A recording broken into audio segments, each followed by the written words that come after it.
বন্ধুরা আইপিএল 2025 শুরু হচ্ছে 22 মার্চ থেকে।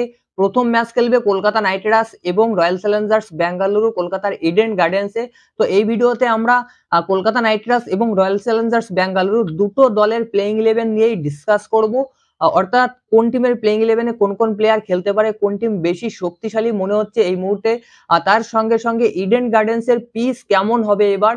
লাস্ট কয়েকটা ম্যাচে ইডেন গার্ডেন্সে কারা বেশি ভালো করেছে, স্পিনাররা না পেসাররা, সবকিছুই ডিটেলসে আলোচনা করব। তো সম্পূর্ণ ভিডিও দেখুন।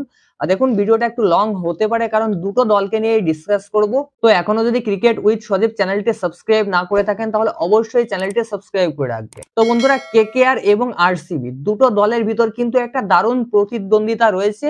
বেশ কয়েক বছর ধরে কিন্তু এই প্রতিদ্বন্দ্বিতা চলছে। ইভেন এই বছরেও কিন্তু আইপিএল শুরুর আগেই যখনই শিডিউল ঘোষণা করা হয়েছে প্রথম ম্যাচ কেকেআর এবং আরসিবি খেলবে, এটা দেখার পরেই কিন্তু কেকেআর এবং আরসিবি দুটো টিমের ফ্যানরাই কিন্তু এক্সাইটেড ম্যাচটা দেখার জন্য, যে কারণে প্রথম ম্যাচের টিকিট কিন্তু ম্যাক্সিমাম লোকই পায়নি। অর্থাৎ টিকিটের দাম তো বাড়িয়েছে, তার সঙ্গে সঙ্গে কিন্তু ম্যাচের টিকিট অনেকেই পায়নি।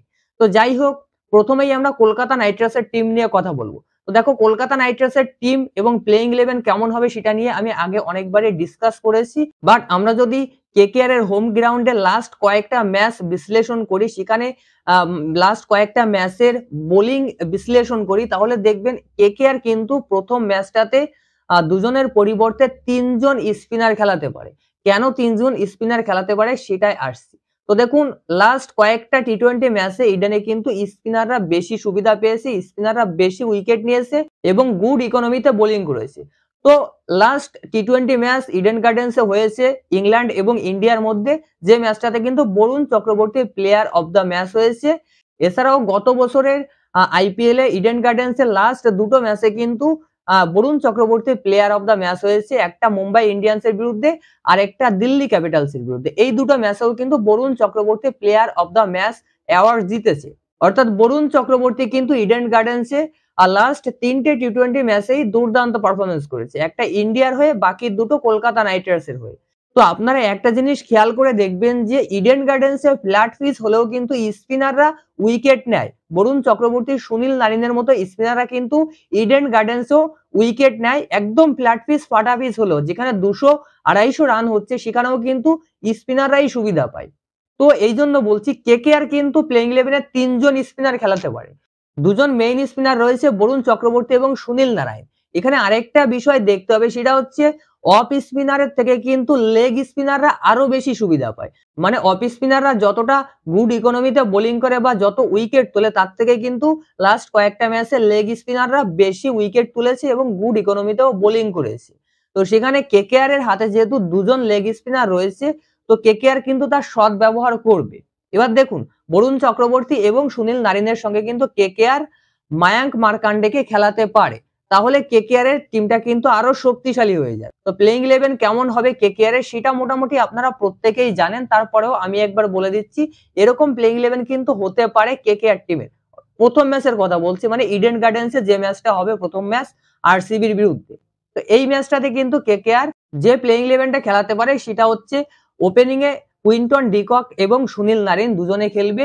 3 নম্বরে Ajinkya Rahane as a captain, আর 4 নম্বরে ভেঙ্কটেশ আয়ার, 5 নম্বরে রিঙ্কু সিং, 6 নম্বরে আন্দ্রে রাসেল, 7 নম্বরে রমনদীপ সিং। এটা কেকেআর এর ব্যাটিং লাইন আপ থাকবে। ব্যাটিং লাইন আপে কোনো পরিবর্তন হবে না, মেবি হবে না।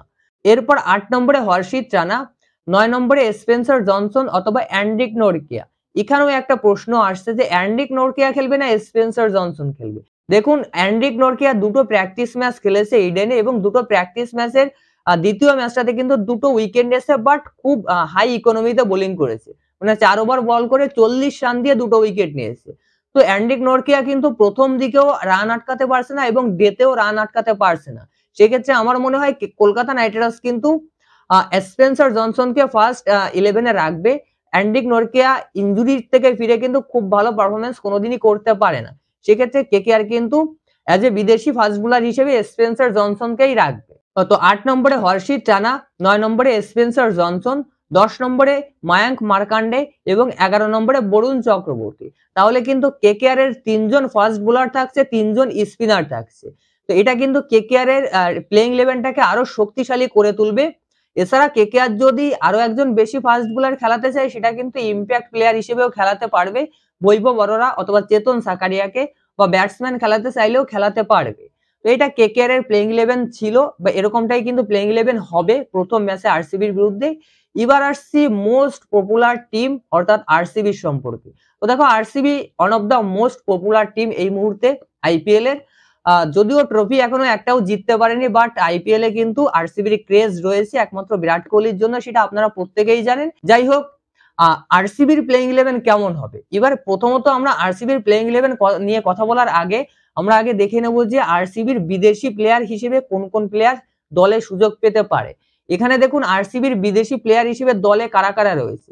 ফিল সল্ট রয়েছে, লিয়াম লিভিংস্টোন রয়েছে, টিম ডেভিড রয়েছে, জশ হাজেলউড রয়েছে, লুঙ্গি এনগেডি রয়েছে, রোমারিও শিপার্ড রয়েছে, নোহান তুষারা রয়েছে, জ্যাকব ব্যাথেল রয়েছে। এই 8 জন কিন্তু আরসিবির বিদেশি প্লেয়ার হিসেবে রয়েছে।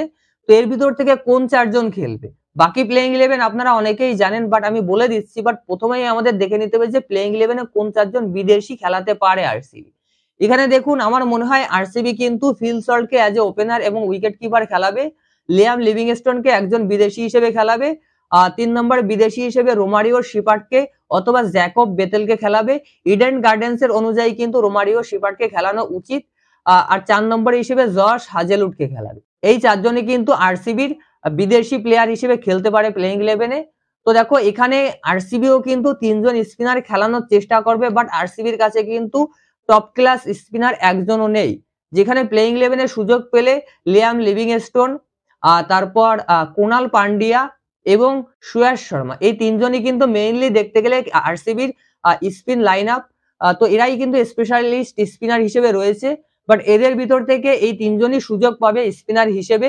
তো এখানে আরসিবির প্লেইং 11টা কেমন হচ্ছে দেখুন। ওপেনিং এ বিরাট কোহলি এবং ফিল সল্ট দুজনে খেলবে, 3 নম্বরে দেবদূত পাড্ডিকাল খেলবে, 4 নম্বরে ক্যাপ্টেন রজত পাটিদার খেলবে, 5 নম্বরে লিয়াম লিভিংস্টোন, 6 নম্বরে জিতেশ শর্মা, 7 নম্বরে কুনাল পান্ডিয়া, 8 নম্বরে রোমারিও শিপার্ড, 9 নম্বরে ভুবনেশ্বর কুমার, 10 নম্বরে জশ হাজেলউড এবং 11 নম্বরে Suyash Sharma as a Indian wrist spinner. তো এটাই কিন্তু আরসিবির প্লেইং 11 হতে পারে।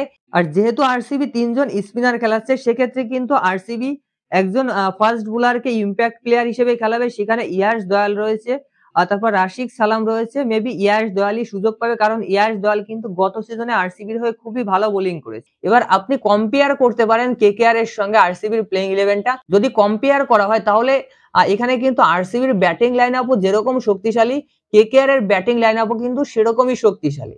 এবার প্রবলেমটা হচ্ছে কেকেআর এর টিমে যেমন ভালো বোলিং লাইন আপ রয়েছে, আরসিবির টিমে কিন্তু ভুবনেশ্বর কুমার এবং জশ হাজেলউড বাদে সেরকম কোনো ভালো বোলিং লাইন আপ নেই, বা আরসিবির টিমে গিয়ে কিন্তু বোলাররা সেরকম বোলিং করতে পারে না।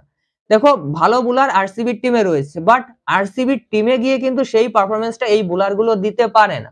তো যাই হোক, এই দুটো টিমকে কম্পেয়ার করলে কিন্তু দেখা যাবে যে আরসিবির থেকে কেকেআর এর বোলিং লাইন আপ বেশি শক্তিশালী, ব্যাটিং লাইন আপ আরসিবি এবং কেকেআর দুটো টিমেরই কিন্তু সমান রয়েছে, বা দুটো টিমেরই কিন্তু দুর্দান্ত ব্যাটিং লাইন আপ রয়েছে। তো আমার মনে হয় প্রথম ম্যাচটাই কিন্তু কেকেআর আরসিবির থেকে এগিয়ে থাকবে, সেটা বিভিন্ন দিক বিচার করে বলা যায়।